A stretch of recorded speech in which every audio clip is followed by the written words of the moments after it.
मेरे भाई, मैं इतनी ताकत नहीं थी कि भाभी जान को मुतमईन कर सकते। मेरी भाभी मेरी तरफ देखती थी। उनके देखने का मतलब भी मैं समझता था, लेकिन चुप रहता। एक दिन भाई कहीं गए तो मैं चला गया। भाभी बोली, देख क्या रहे हो।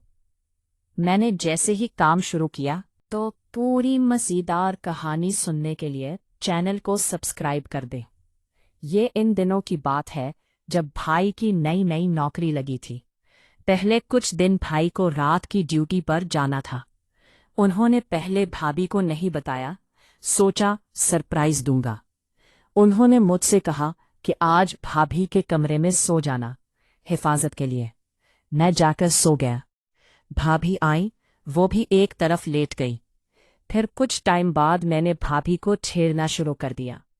भाभी पहले तो खामोश पड़ी रही, फिर जब उनका भी दिल करने लगा तो मुझसे बोली, तुमसे होना तो कुछ नहीं, ऐसे क्यों मुझे तंग कर रहे हो। मैं चुप रहा। मैं उस वक्त समझ गया था कि भाई बस नाम के जवान हैं, भाभी को खुश नहीं कर सकते। खैर, मैंने अपना काम जारी रखा। जब भाभी पर मेरी बातों का असर नहीं हुआ तो उन्होंने थोड़ा हैरान होकर उठकर देखा तो वो भाई नहीं थे, मैं था। भाभी बोली, भैया आप। मैंने कहा, भाभी वो भाई की नौकरी लग गई है, इसलिए वो नहीं आए। वो आपको सरप्राइज देंगे। भाभी खुशी से खिल उठी, बोली, क्या वाकई।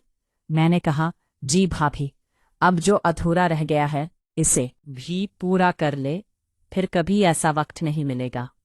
भाभी बोली, ख्याल करना, मैं डरती बहुत हूं। मैंने कहा, अब मुझसे वादा ले लो।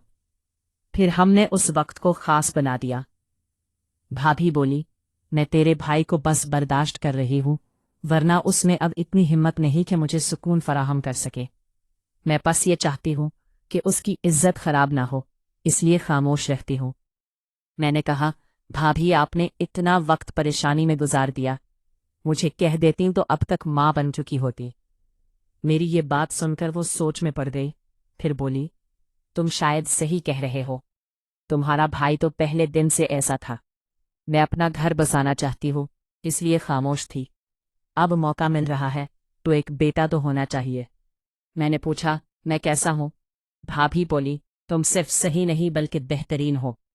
खैर, हम फारिग हुए तो भाभी मेरे साथ खुल मिल गई। अगले दिन भाई वापस आए और सरप्राइज दिया। भाभी बहुत खुश हुई। भाई ने कोशिश की, लेकिन हमेशा की तरह बहुत जल्द फारिग होकर सो गए। भाभी बाहर आई और बोली, तेरे भाई ने आज फिर काम अधूरा छोड़ दिया है, तुम ही उसे पूरा करो। फिर हम दूसरे कमरे में चले गए, जहां कुछ फालतू सामान पड़ा था। मैंने भाभी की प्यास बुझाई। भाभी बोली, चंद दिन और ऐसे मौका मिलता रहा तो मुझे जल्द बच्चे की खुशी मिलेगी। अगले दिन भाभी की बहन और अम्मी आई हुई थी। जब मैंने भाभी की बहन को देखा तो वो भाभी से भी ज्यादा खूबसूरत थी। मैंने भाभी से कहा, आपकी बहन तो बहुत प्यारी है। वो बोली, उसका शौहर भी दुबई में है। मेरे दिल में लालच आ गई। मैंने कहा, अगर मैं काम आ सकूं तो। भाभी ने मुझे चैलेंज किया कि वो अपनी बहन को मना लेंगी। कुछ दिन बाद मैं कमरे में गया तो भाभी की बहन वहां बैठी थी। उन्होंने मुझसे पूछा, क्या तुम में इतना दम है कि मुझे आराम दे सको। मैंने कहा, कोशिश करूंगा। फिर भाभी भी हमारे साथ शामिल हो गई। एक तरफ वो दोनों थीं और दूसरी तरफ मैं अकेला। काफी देर मुकाबला चलता रहा और आखिर में वो दोनों मुतमईन हो गई।